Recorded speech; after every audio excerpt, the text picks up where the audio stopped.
Que alegria conversar com esta figura, amigo querido, um dos melhores políticos que esse país já viu, Eduardo Suplicy. Meu querido amigo, que saudade de você. Você está bem, Eduardo? Estou muito bem, Mário Cartes. Estou feliz de estar reencontrando você, porque algumas vezes, quando o senador, nós conversamos aqui, então hoje estou renovando ou encontrando novamente com maior alegria também. Rapaz, você comemorou há pouco 80 anos, continua na luta política. Não estou ouvindo. Não está ouvindo, não? A conexão, infelizmente, do tomate está muito Então, ruim. vamos ligar. Nós vamos voltar a conversar aí com Eduardo Suplicy, grande ex-senador, vereador de São Paulo, um dos políticos mais sérios e honestos deste país. Eduardo, agora o som deve estar bom, que bom. Como é que vai você?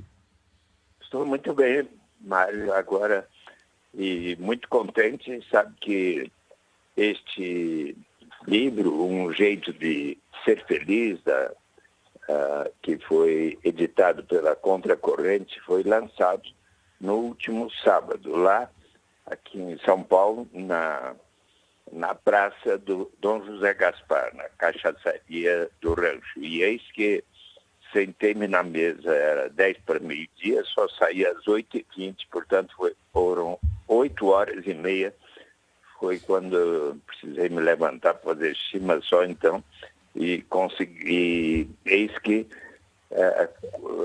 autografei 450 e poucos livros e ainda foram vendidos nesse lançamento, mais 550, portanto, para a Contracorrente foi um recorde de lançamento.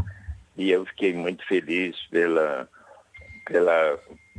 número tão grande de pessoas que apareceram e vieram dar um abraço e tudo. E então, este ano eu completei 80 anos. Você tem acompanhado esses 40 e tantos anos de vida pública, desde que pela primeira vez fui eleito deputado estadual, depois federal, fui candidato a prefeito, a governador, mas aí não eleito, voltei a ser eleito vereador, presidente da Câmara, e depois, daí por tudo que havia acontecido lá, disseram a mim, seja nosso candidato ao Senado. Fui eleito por 3 vezes, 24 anos, e nesse próximo ano, 2022, vou publicar um outro livro sobre os meus 24 anos no Senado. Já está com a editora Contracorrente, em meados do ano vai ser, lá por maio, junho, será lançado. E daí, após 24 anos no Senado, fui secretário de Direitos Humanos do Fernando Haddad, e daí 2 vezes eleito o mais votado vereador, né, em São Paulo e no Brasil, em 2016 e 2020, e continuo a batalha, sobretudo, pelo que você já conhece, a renda básica de cidadania. Eu tenho assim como que estou tentando combinar com Deus para que me dê suficiente saúde para que eu possa ver instituído no Brasil, ainda em vida, em todo o Brasil, em Salvador, na Bahia, a renda básica de cidadania. Cada vez mais tenho motivos para acreditar tanto nisso que consegui fazer ser aprovada como lei. Você acompanhou bem, em dezembro de 2002, por todo o Senado, todos os partidos, em novembro de 2013, todos os partidos na Câmara. Estava presente, dentre outros deputados federais, e nada falou contra, portanto votou a favor, o hoje presidente Jair Bolsonaro.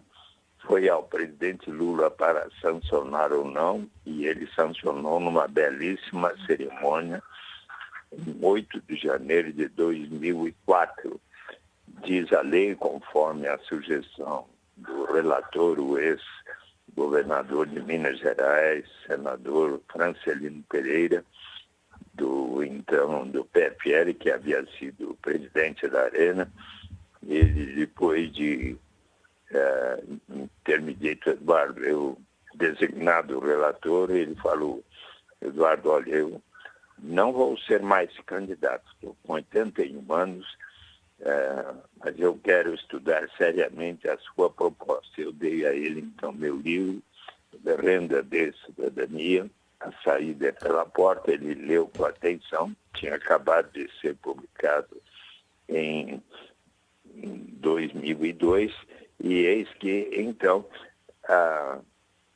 ele me disse: Eduardo, é uma boa ideia, mas que tal você aceitar um parágrafo que diga: será instituído por etapas, a critério do Poder Executivo, começando pelos mais necessitados.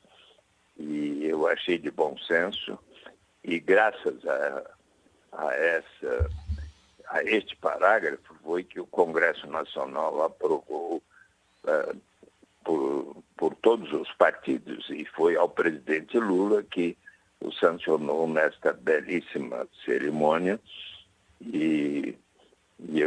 Mas fazem agora, em janeiro, fará 18 anos da sanção do projeto.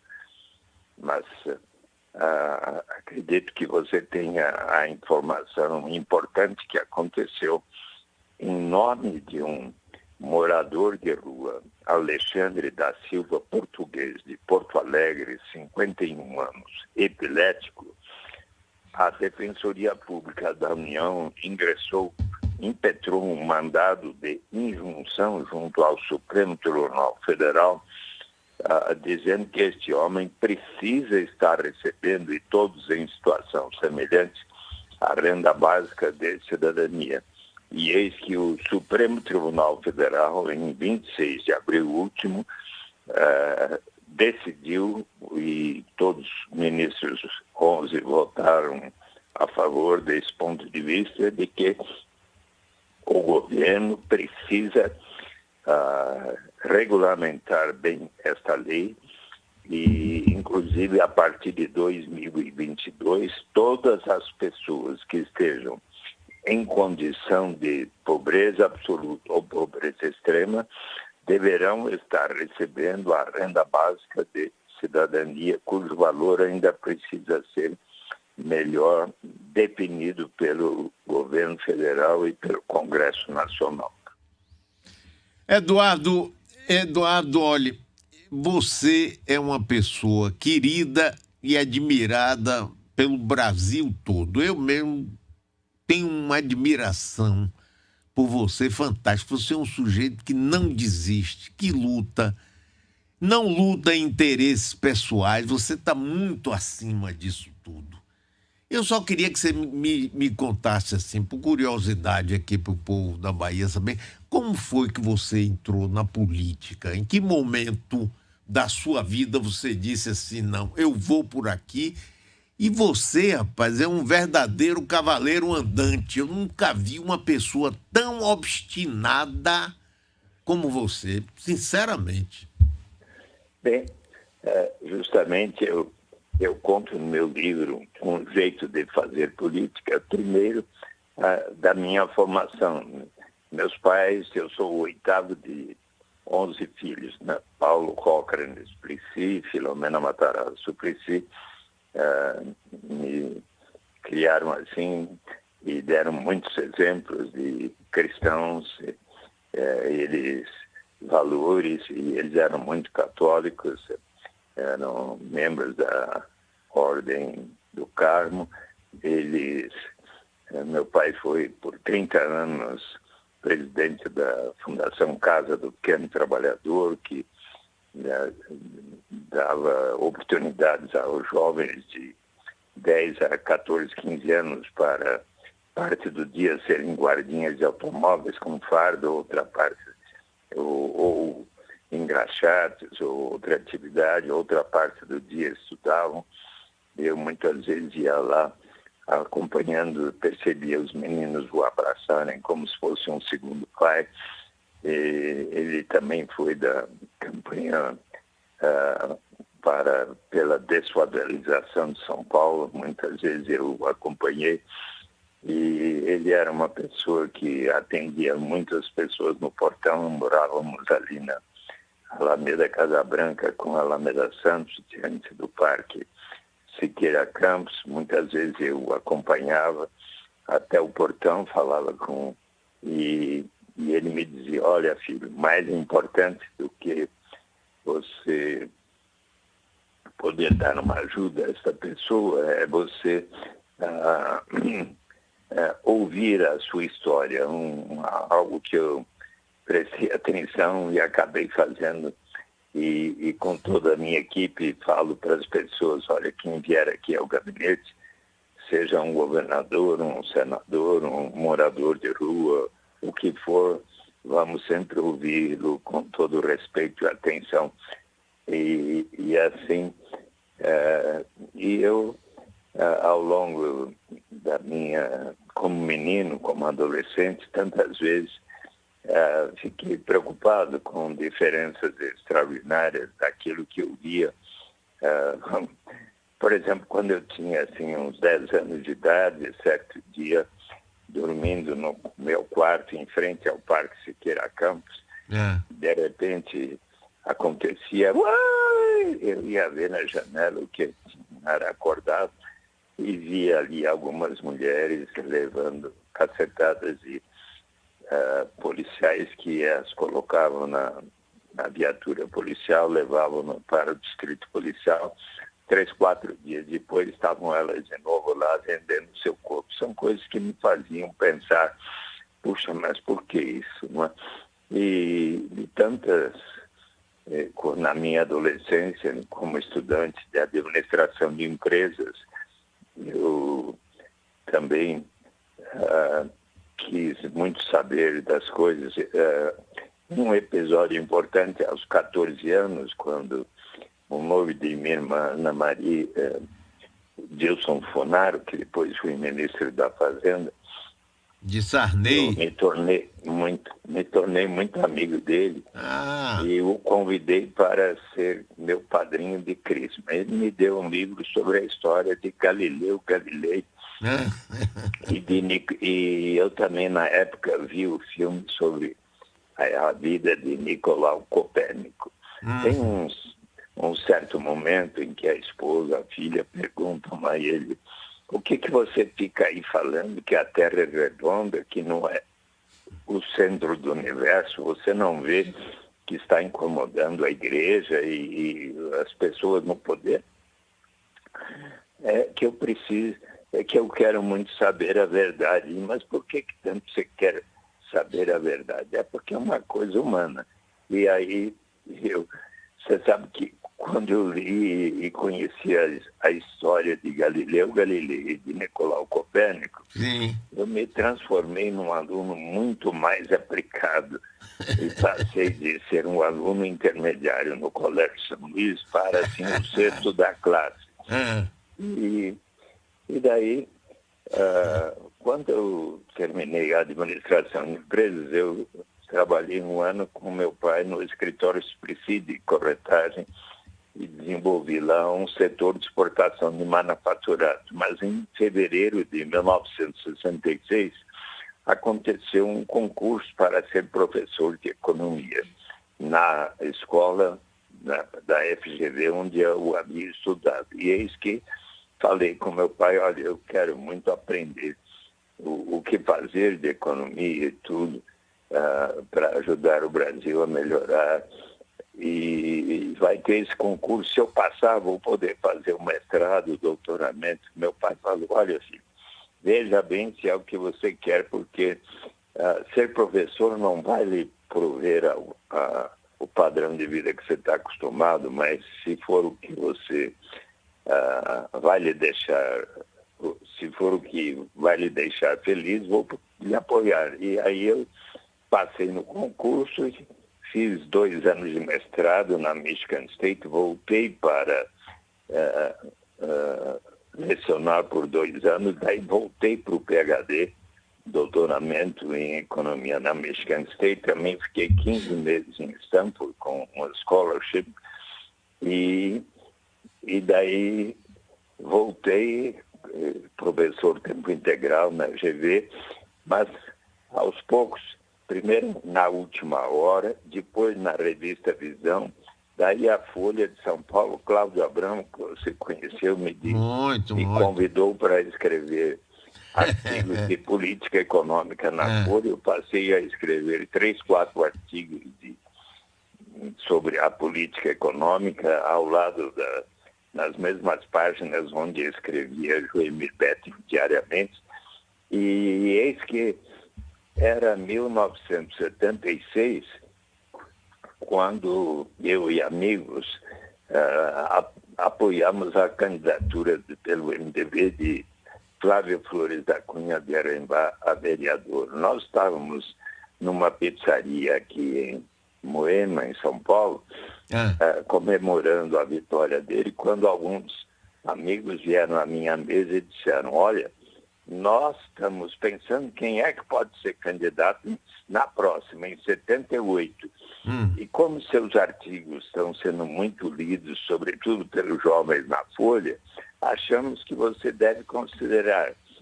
E então eu fui conversar com Ulisses Guimarães, Franco Montoro, Plínio de Arruda Sampaio, Chopin Tavares de Lima, Alberto Grundmann, o que é ser um representante do povo. E me interessei, me inscrevi no MDB, existia MDB e Arena apenas, e em 78, com 78 mil votos, fui o segundo mais votado para ser deputado estadual pelo MDB. Maravilha. Já naquela época eu interagi muito com os metalúrgicos, com os lixeiros, com os professores quando fizeram greves, e também fui assim instado pela a Lia Junqueira, era presidente da fundação do Movimento em Defesa do Menor, e ela me procurou como deputado. Olha, na FEBEM está acontecendo uma série de maus tratos aos jovens, vamos lá. E eu fui visitar e diversas vezes, e assim me interessei pelo fato de, tanto quando aqueles 13 sindicalistas metalúrgicos foram indiciados na Lei de Segurança Nacional, eu os entrevistei e fiz um discurso na Assembleia Legislativa sobre a história dos 13 indiciados na Lei de Segurança Nacional. E por todos esses episódios, quando chegou o segundo semestre de 79, eu e 5 outros deputados estaduais do MDB fomos convidados para participarmos da fundação do PT no Colégio Sion. Que maravilha, Eduardo! Em 10 de fevereiro de 80, e desde então eu estou lá no PT. E continuo firme, mesmo com todos os problemas que aconteceram, mas eu agora tenho bastante confiança de que poderemos eleger novamente o presidente Lula no ano que vem, 2022. E eu disse a ele, você pode ver no meu Facebook, em 21 de junho deste ano, quando eu completei 80 anos, o Lula me deu um presente que foi um diálogo de 70 minutos, onde eu justamente transmiti a ele que eu pretendo apoiá-lo, mas eu quero percorrer o Brasil e aqui também o estado de São Paulo, apoiando Fernando Haddad para governador, mas estarei por toda parte lutando pela implementação o mais rápido possível da renda básica de cidadania. Por isso que eu tenho pedido a Deus, me dê a boa saúde suficiente para vê-la implementada ainda durante a minha vida. É isso. Que maravilha, Eduardo. Seu livro já está disponível aí para a gente aproveitar e mergulhar um pouco nessa vida maravilhosa sua, rapaz? está pronto e então podem até, quem tiver interesse, escrever para com a editora Contracorrente e adquirir o livro, que está sendo vendido por enquanto com 30% de desconto, portanto a R$ 45,50 e com uma venda muito significativa, conforme mencionei. E ali eu com o livro tem o prefácio de Mano Brown e de Leonardo Boff. O Mano Brown e conta em inúmeros episódios como eu me tornei um amigo de Mano Brown desde 1994. Eu conto isso no livro, né? Quando certo dia fomos fazer um comício do PP, Lula era candidato a presidente, José Dirceu a governador, Luiz Erundina ao Senado. Eu fui um dos principais oradores do comício, mas quando eu terminei de falar, o pessoal começou a gritar: queremos ouvir os Racionais. Eu não os conhecia e até alguns dos principais oradores deixaram de falar. O Lula falou, mas daí vieram os Racionais, começaram a cantar e tinha 10 mil pessoas lá no extremo do Grajaú. E daí eu reparei que nos muros estava escrito: vai ter o comício do PT, os Racionais vão estar presentes. E em vez de 2, 3 mil pessoas, nesse dia tinha 10 mil pessoas. E quando os Racionais cantaram, o público, sobretudo os jovens, sabiam as suas canções. Daí eu fui procurá-los e fiquei impressionado e comecei a assistir muitos de seus shows e percebi que se nós quiséssemos estar compreendendo bem os anseios, as preocupações, os problemas e os ideais dos jovens da periferia, seria importante ouvirmos os Racionais. Certo dia, prezado Mário, me impressionou lendo no jornal, é horrível. A diretora dos Direitos Humanos da ONU tinha visitado a FEBEM. Eu fui ali na unidade inicial da FEBEM no Brás, perguntei à diretora, eu era senador: a senhora permite que eu vá conversar com os jovens? Pois não. E fui lá e conversei por 1h30. E daí havia 500 jovens em 150 leitos.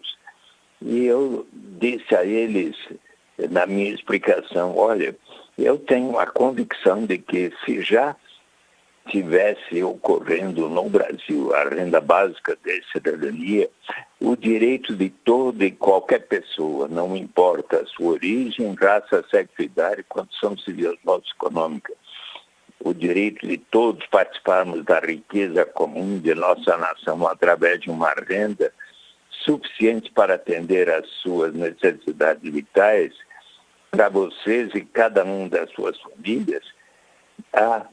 Se isso já fosse realidade, muito provavelmente vocês não teriam cometido os crimes que os fazem estar aqui dentro.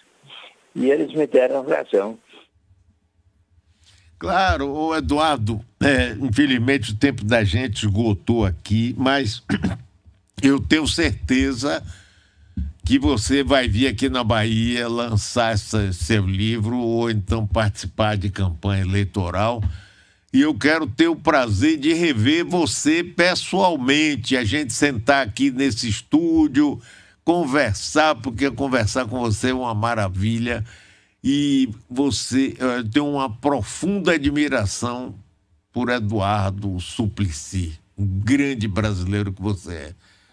Parabéns por tudo, por toda a sua vida, que você tenha uma vida longa para poder assistir esse projeto fantástico seu ser implementado. Um abração, Eduardo, e muito obrigado, viu? Bom dia para você.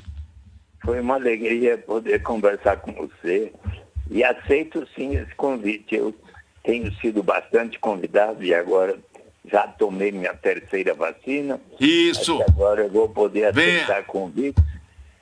Então, quando for a Salvador, quem sabe falar numa universidade ou na Câmara Municipal, na Assembleia Legislativa, mas também, claro, farei uma visita aí na Rádio Metrópole para um bom diálogo com você.